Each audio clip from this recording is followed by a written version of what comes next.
สำหรับเพลงสุดท้ายจะเป็นเพลงที่เรียกว่าคือบอกครั้งสุดท้าย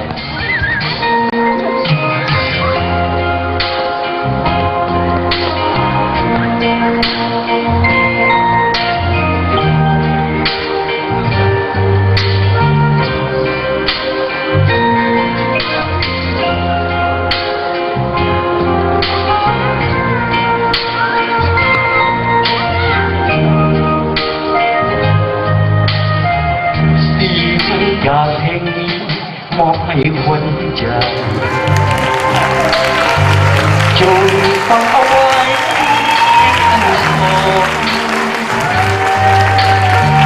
เป็นครั้งสุดท้ายที่มีความหมายอันแน่นอนขอให้จงฟังจงเอาไว้ฟังถ้าฟังแล้วจงอย่าน้อยใจจงลืมไปเสียว่าเพลงโบราณลืมหักลืมแทงลืมหึงลืมหัวลืมทุกอย่างแล้วมาแยกทางกันไปปล่อยทางให้น้องเลือกคนหักอื่นขอน้องจงซื่นและสุขสม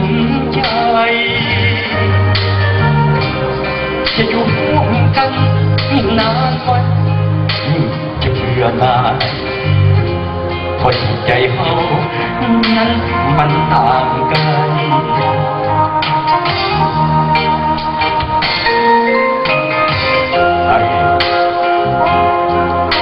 บอกเคยขึ้นที่จะโทษน้องบ่ให้ขึ้นกันแต่ก็เคยบอกน้องมาหลายครั้งแล้ว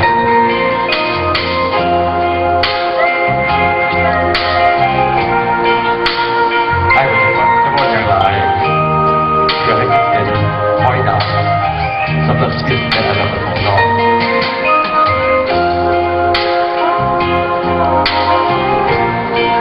ถึงมันเวลาแค่หมดในตะเกียบ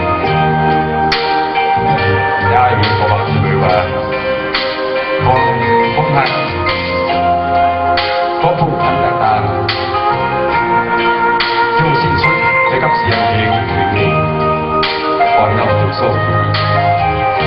จงลืมไปเสียห้องนอนห้องเก่าที่สองคนเฮาว่าเป็นสวรรค์ปิดสากเสียทีเกมฮักเกมนี้จงสิ้นกันทางได้ยินสวรรค์จงเลือกเอา